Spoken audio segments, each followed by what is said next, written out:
Bonjour, c'est Sibel Bilal. Merci beaucoup Nicolas de faire une bonne historique.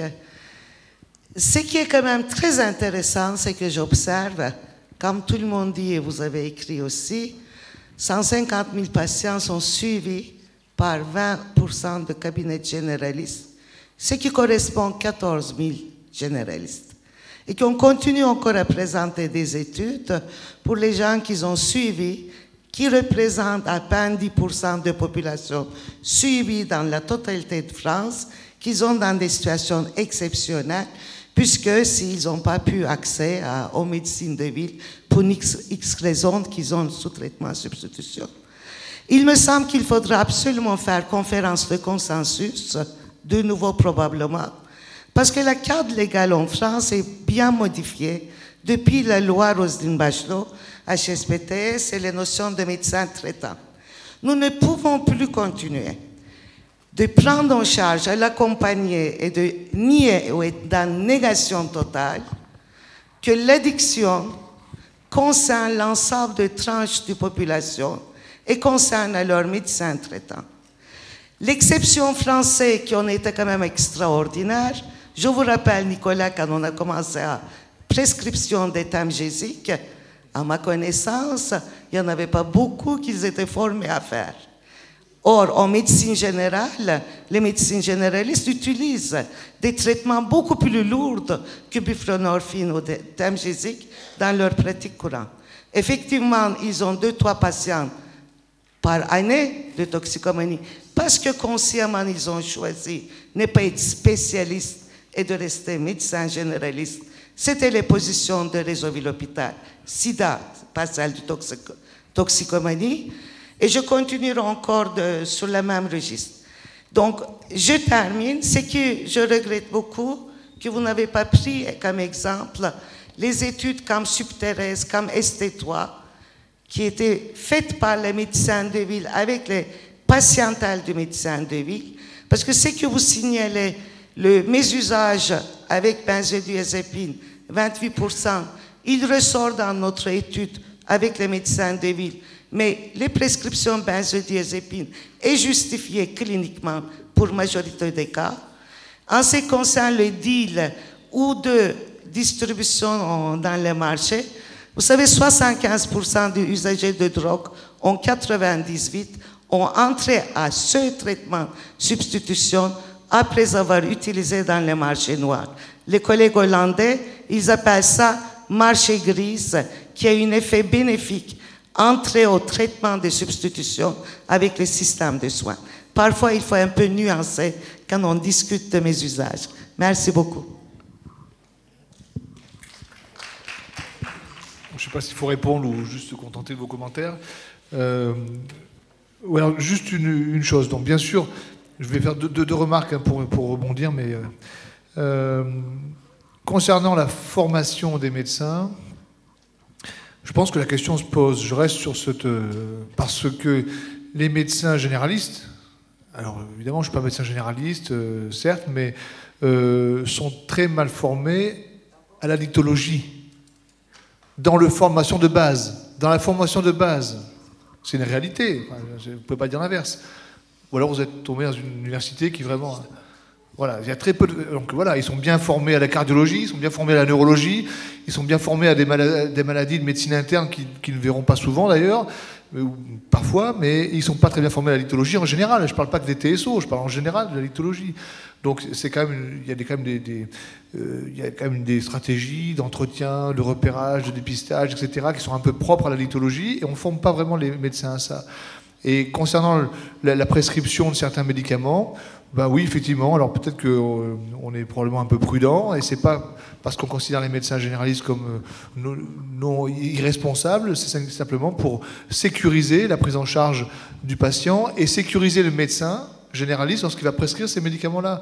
Il y a effectivement des médicaments, ça existe, qui sont réservés en instauration à des spécialistes, et il n'y a pas que la méthadone, il y en a d'autres.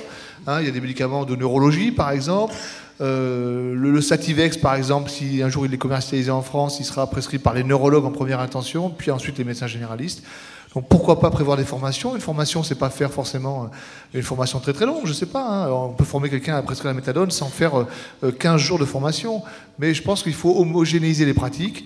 Et actuellement, c'est pas le cas. Actuellement, les médecins répondent aux demandes des patients. Ils font du mieux qu'ils peuvent en médecine générale avec le temps qu'ils ont. Sachant que nous, on a peut-être plus de temps dans les centres spécialisés qu'un médecin généraliste dans son cabinet. Ça, j'en ai bien conscience. Oui, c'est vrai, et c'est d'autant plus difficile de prescrire un médicament de substitution quand on n'a pas beaucoup de temps, et c'est pas de la faute du médecin, c'est la réalité du terrain, c'est comme ça. Donc il faudra adapter les choses.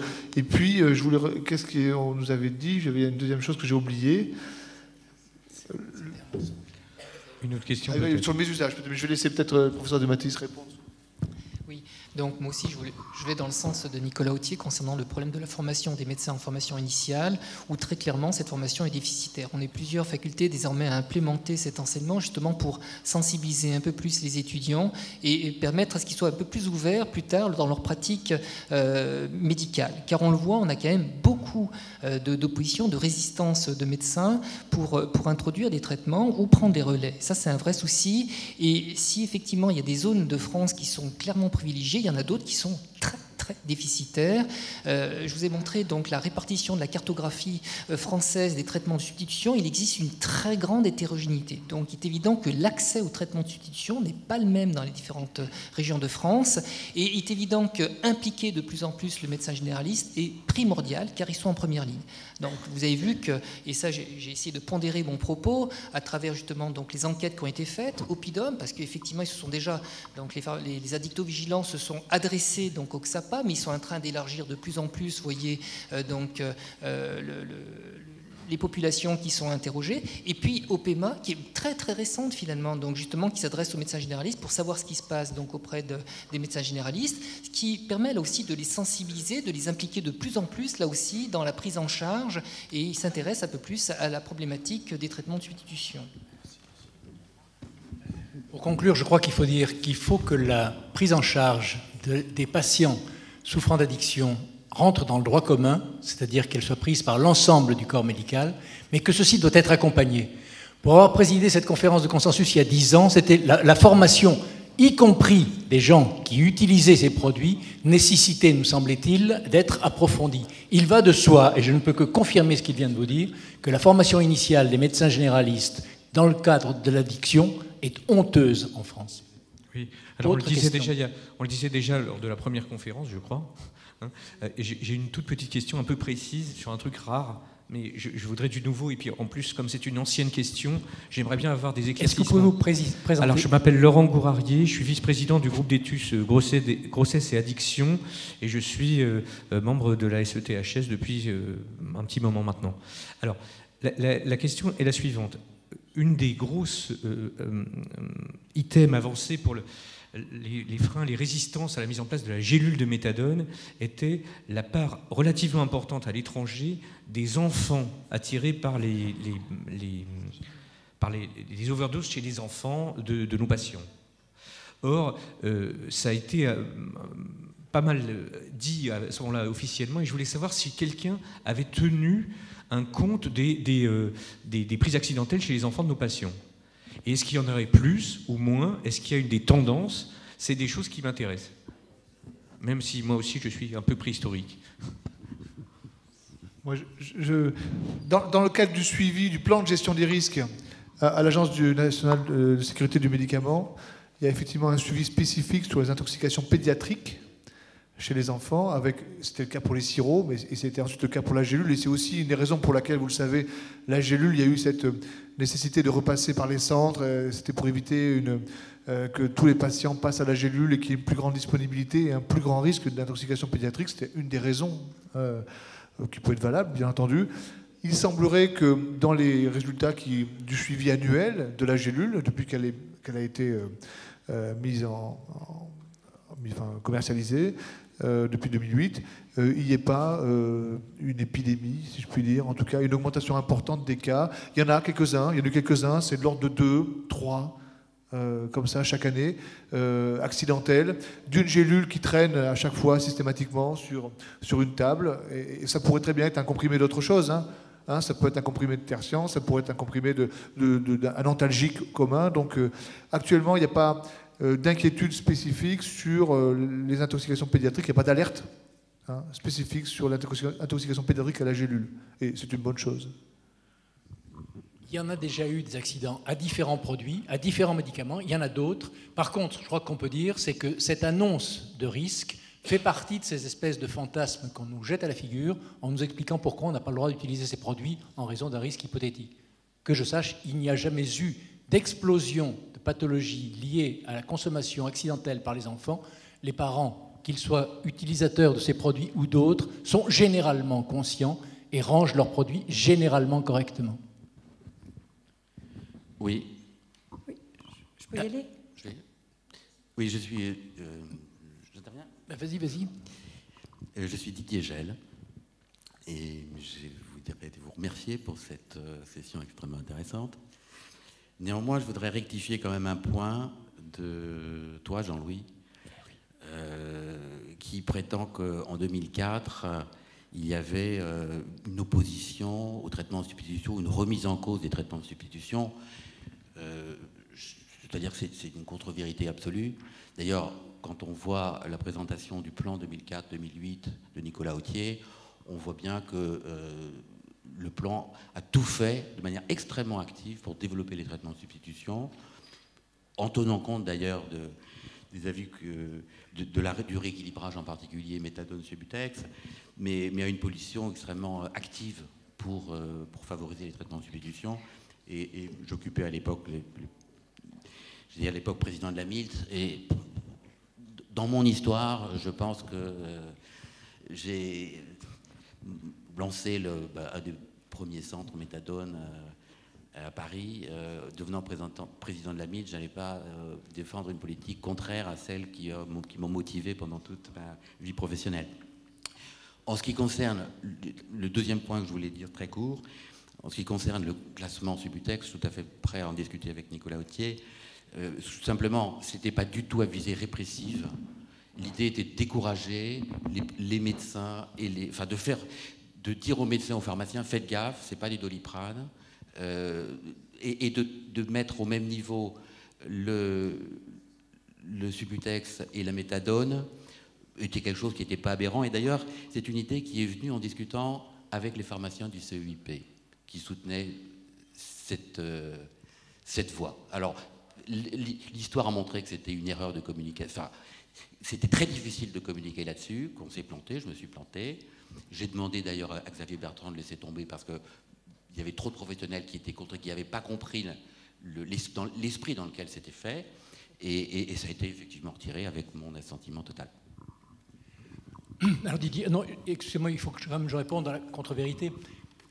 J'ai découvert, moi, ce problème. Je répète, je suis extérieur à votre milieu, simplement en termes de surveillance, et ma compétence correspond à ma capacité à aller recueillir des données. Et dans le milieu de gens qui s'occupaient de toxicomanie, l'angoisse de la suppression de cette substitution était forte. Et l'un des messages que nous avons voulu passer, c'est que nous étions là pour défendre la substitution, pour en montrer les éléments positifs et pour la maintenir. J'ai jamais pensé, même quand tu as proposé le passage le classement du Subutex en produit de... Comment ça s'appelle? Je ne me souviens plus du classement. Bon. Qu'il s'agissait pour toi de le supprimer, mais que c'était une méthode de le protéger. Et si protection il y avait, c'est qu'il y avait menace. C'est comme ça que je vois. Et je ne peux pas accepter que tu parles de contre-vérité. C'est comme ça que je l'ai vécu. C'est comme ça que j'ai présidé cette assemblée. Je te rappelle que j'avais dans ce jury plusieurs magistrats et la représentante, je crois que c'était ACTUP, ou quelque chose, enfin, particulièrement remonté, et que j'ai essayé d'obtenir une réponse qui soit cohérente, efficace, et qui, 10 ans après, se tienne. Mais, je répète, j'ai vécu, et nous avons vécu cette conférence comme une conférence de défense d'une notion de substitution qui avait besoin de montrer. Je vais reprendre un exemple tout bête. Tout à l'heure, vous avez dit qu'il y avait des morts sous méthadone et des morts sous buprenorphine. Pas de problème, c'est vrai. Le problème et la façon dont nous avons présenté les défauts et les avantages de la substitution, on l'a fait de façon globale. Et sur le plan des vies, on a montré qu'on avait environ, dans les 10 ans qui précèdent, sauvé 3500 vies environ. Et que, deuxième chose qui me paraît encore plus importante, on en avait amélioré la qualité en termes de vie sociale, en termes d'image de soi et en termes d'image du toxicomane dans la société. Mais je répète, là, à ce moment-là, il y a une dizaine d'années, l'ambiance des gens qui s'occupaient de toxicomanie, ils se vivaient comme, à tort ou à raison, mais ils se vivaient comme menacés. Et il y avait un certain nombre de messages qui passaient, qui étaient menaçants sur la substitution. Oui. En tout cas, le plan 2004, qui était le plan de gouvernement, n'était absolument pas menaçant. Au contraire, on voulait une augmentation, une diffusion des traitements de substitution. C'est pour ça que, bien sûr, on peut avoir peur de choses qui n'ont pas de raison d'être. Bonjour, donc Françoise Marquet de l'Allier médecin généraliste. Bon, une petite remarque, les médecins généralistes qui s'occupent de toxicomanie, en général se forment, la preuve, c'est qu'on est là. Donc, je crois qu'il faut que vous soyez rassurés. Moi, personnellement, quand je ne connais pas une pathologie, je ne m'en occupe pas, quoi. Donc, bon, ça c'est une petite aparté. J'ai été très intéressée, je vous remercie par votre présentation sur la dépression respiratoire avec la prise de buprenorphine nasale. Est-ce que vous avez des chiffres? Parce que je n'avais pas du tout cette notion et j'ai dans mes patients, donc je veux bien vous les déclarer d'ailleurs à votre centre, des usagers qui reconnaissent le sniffer. J'ai proposé le Suboxone et effectivement ils ont refusé. Non, je n'ai pas de chiffres précis à vous donner. En tout cas, c'est dose dépendant. Vous l'avez vu donc, au niveau de la courbe. Il est évident qu'il y a ce risque qui existe avec tous les opiacés. La dépression, enfin, le trouble respiratoire, il est vrai non seulement dans la journée. C'est ça, effectivement, on le voit lorsque les patients vont surconsommer. Il faut y penser aussi le soir. Il faut penser aux apnées du sommeil avec les traitements de substitution opiacés. Donc, indépendamment du mésusage, donc une consommation normale peut entraîner des altérations de la respiration dans la journée et dans la nuit, et puis dans la journée, vous l'avez vu, c'est dose dépendant. En posologie habituelle En fait, après, ça dépend si vous avez d'autres produits associés, c'est surtout ça, le risque plus important, c'est si vous avez d'autres dépresseurs du système nerveux central, type benzodiazépine ou alcool, là, il y a un risque important, là, parce qu'il y a une dangerosité en termes d'effet sur les centres respiratoires. Pour en revenir à votre remarque concernant la formation des médecins généralistes, vous avez raison. Lorsque les médecins généralistes sont impliqués dans la prise en charge des patients qui souffrent d'addiction, notamment aux opiacés, eh bien, ils sont vraiment impliqués. Donc ça, c'est plutôt rassurant. Donc je pense qu'il faut généraliser le phénomène. Je vous remercie. Oui, juste pour compléter, on se connaît avec Françoise, donc, mais la buprenorphine, quand on la sniff, c'est 2 à 3, on multiplie par 2 à 3 la biodisponibilité, entre 35 et 45%, au lieu de 15 à 20%. Et donc on multiplie aussi la formation du métabolite qui s'appelle la norbuprenorphine, qui est beaucoup plus dépressiogène sur le système respiratoire et qui peut expliquer qu'il y a eu des cas, publiés d'ailleurs dans la littérature, pas beaucoup, de décès chez les patients qui étaient uniquement sniffeurs de buprenorphine sans autres substances associées. Donc il n'y a pas que la voie injectable qui peut provoquer des décès liés à la buprenorphine seule, mais il y a aussi la voie nasale. Je remercie Nicolas d'ajouter cette précision. En effet, sur le plan expérimental, il y a des expériences qui ont été faites avec la buprenorphine et la norbuprenorphine. Lorsque vous montez jusqu'à 1,3 mg/kg de norbuprenorphine, eh bien, vous avez une dépression respiratoire importante chez le rongeur. Avec la même dose, avec la buprenorphine, vous ne l'avez pas. Donc il est vrai que la norbuprenorphine serait en fait à l'origine justement donc d'une dépression plus importante. Qui veut encore poser? Allez-y. Oui, une remarque. Alors, Xavier Eknin, médecin généraliste installé en libéral en Seine-Saint-Denis et coordinateur du XAPA Émergence à Paris 13e. Moi, je voulais souligner ce qu'a dit le professeur Sanmarco sur le parallèle qu'on doit faire entre le nombre de morts par overdose évitées. Et notamment, c'est vrai qu'il y avait ce chiffre qui avait été marquant de 3500 décès évités entre 1994 et 2004 grâce à l'effet direct des traitements de substitution. Et c'est vrai, le nombre de décès de personnes sous méthadone et sous buprenorphine qui augmente. Mais je dirais que les décès sous méthadone qui augmentent, il y a aussi un lien mathématique qui vient du fait qu'on a une augmentation du nombre de patients sous méthadone. On est maintenant à 50 000. Donc je dirais mathématiquement, quand on regarde l'évolution, au fil de l'augmentation du nombre de patients sous méthadone, on a une augmentation du nombre de décès. Mais il faut y regarder de près parce que souvent, ce ne sont pas des patients qui sont comme ça sous traitement au long cours, etc. Il y a une partie de patients qui sont en fin de traitement.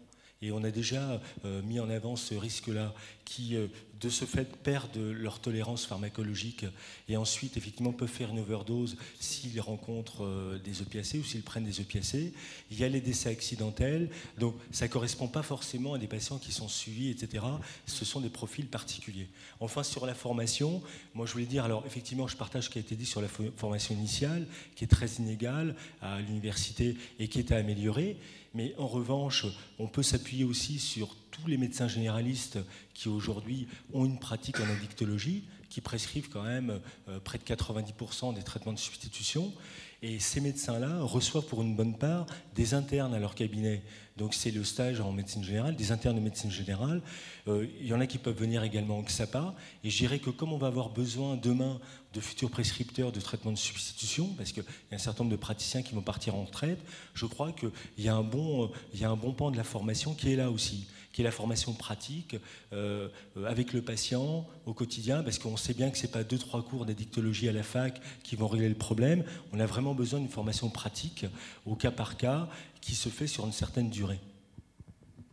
Un message à faire passer, merci. Oui, Gaël Lagadec du XAPA de Saint-Malo. Je voulais faire une petite remarque sur la différence entre buprenorphine et paracétamol. La buprenorphine, c'est effectivement pas le paracétamol. Le paracétamol, c'est le médicament qui tue le plus en France. Ça fait de mémoire 250 morts par an. Et la buprenorphine, quelques dizaines, 20, 30. Donc effectivement, il y a une grosse différence entre la buprenorphine et le paracétamol. Deuxièmement, à propos de la formation, l'addictologie, c'est une discipline nouvelle qui est en train de se mettre en place, qui est émergente depuis, on va dire, une quinzaine ou une vingtaine d'années. Et donc beaucoup d'universités n'ont pas d'enseignement d'addictologie, ça se met en place par-ci par-là. À l'université de Rennes, j'interviens avec d'autres au département de médecine générale. Mais en attendant que ces enseignements se mettent bien en place, il me semble que les XAPA avaient un devoir didactique vis-à-vis des généralistes. Et j'ai travaillé 17 ans dans un XAPA où travaillaient uniquement des psychiatres à part moi. Et pendant ces 17 ans, il y a dû y avoir moins de 10 courriers didactiques faits par les psychiatres aux médecins généralistes. Et je pense qu'il y a beaucoup de XAPA qui n'ont pas rempli leur devoir didactique vis-à-vis de la masse des généralistes. Oui, vous avez raison. Alors, le problème, et nous on le voit dans notre XAPA, c'est que, bon, je veux dire, ils sont saturés par la prise en charge des patients. Et donc, forcément, il est difficile de faire en plus, demander aux personnes qui travaillent au XAPA de faire en plus de la formation. Alors, nous on le fait du coup à l'université, bien entendu, au premier, deuxième cycle, troisième cycle, et après, bien entendu. Donc, c'est vrai qu'on manque de moyens, mais je pense qu'on va encore compter sur les bonnes volontés pour des courriers didactiques. Oui. Le spécialiste libéral, il fait un courrier à son correspondant médecin généraliste, il lui fait un courrier didactique. Combien de psychiatres de XAPA font des courriers didactiques pour leurs correspondants généralistes? Autant pour moi, vous avez raison, aussi. Je peux encore prendre une question? Eh bien, on a donc épuisé les questions. Je vous remercie de votre attention. Je vous remercie de la présentation qui a été faite et du bilan qui a été fait de cette conférence de consensus, qui en appelle donc une nouvelle.